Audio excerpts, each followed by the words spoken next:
भारत का एक ऐसा चमत्कारी वृक्ष जिसे प्राचीन काल से ही बताया गया है अत्यंत चमत्कारी। जिस वृक्ष के छाल पर लिखे जाते थे वेद पुराण और आध्यात्मिक ग्रंथ, जिसे आयुर्वेद और तंत्र में माना जाता है अत्यंत चमत्कारी, और आयुर्वेद और तंत्र में इसके हैं सैकड़ों प्रयोग। जी हाँ, आज मैं आपको बताने वाला हूँ एक ऐसा ही प्राचीन और चमत्कारी पौधे के बारे में, ऐसा चमत्कारी वृक्ष के बारे में जिसका उपयोग प्राचीन काल से ही ऋषि मुनि करते आ रहे हैं, और आयुर्वेद और तंत्र में जिस पौधे को अत्यंत दिव्य, दुर्लभ और चमत्कारी माना गया है।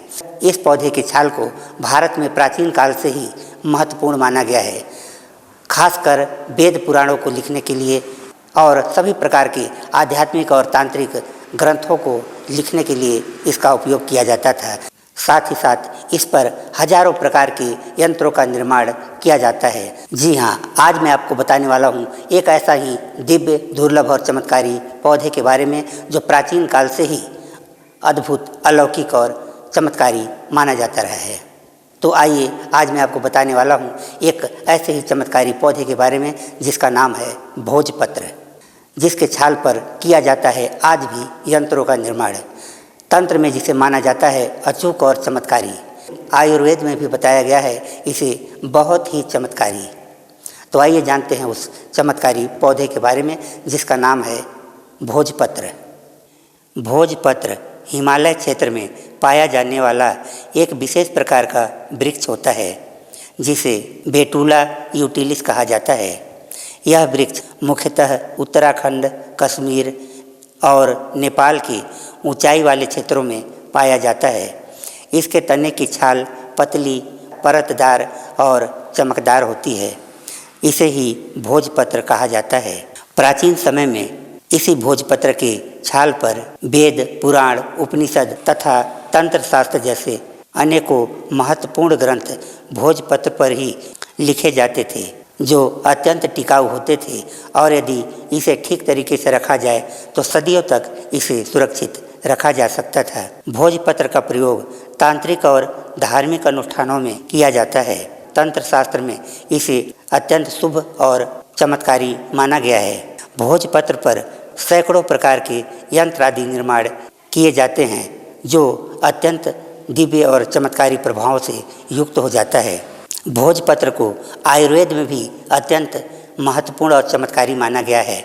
भोजपत्र के छाल, पत्ते और जड़ आयुर्वेदिक औषधियों से भरपूर होते हैं। इसे अनेकों प्रकार से आयुर्वेद में प्रयोग किया जाता है। कफ को संतुलित करने के लिए इसका प्रचुर मात्रा में प्रयोग किया जाता है। आयुर्वेद में इसका प्रयोग गुर्दे की बीमारियों को ठीक करने के लिए किया जाता है। साथ ही साथ अनेकों प्रकार के आयुर्वेदिक प्रयोगों में इसके छाल और पत्तों का उपयोग किया जाता है। भोजपत्र पर विशेष मंत्रों या यंत्रों को लाल चंदन, अष्टगंध या केसर से लिखा जाता है। ऐसा माना जाता है कि भोजपत्र पर लिखा गया यंत्र या मंत्र अत्यंत प्रभावशाली होता है, क्योंकि यह देवताओं के आवाहन के लिए एक पवित्र माध्यम है।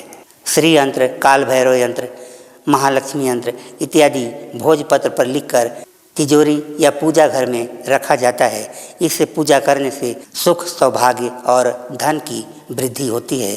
तांत्रिक साधक भोजपत्र का उपयोग गुप्त तांत्रिक क्रियाओं, रक्षा कवच और यंत्र सिद्धि के लिए किया करते हैं। ऐसा कहा जाता है कि भोजपत्र पर लिखा हुआ मंत्र विशेष साधना से जागृत होकर शीघ्र ही चमत्कारी फल प्रदान करता है।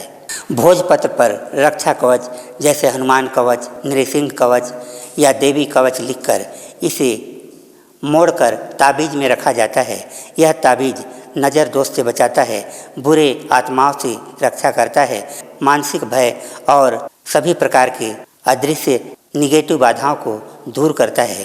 साथ ही साथ सभी प्रकार के भूत, प्रेत, पिशाच इत्यादि बाधाओं से मुक्ति दिलाने में बहुत ही चमत्कारी माना जाता है।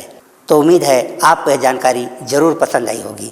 यदि आपको यह जानकारी अच्छी लगी हो तो वीडियो को लाइक कर दीजिए और ज़्यादा से ज़्यादा लोगों तक इस वीडियो को शेयर कर दीजिए, ताकि ज़्यादा से ज़्यादा लोग इसके बारे में जान सकें और इसका लाभ उठा सकें।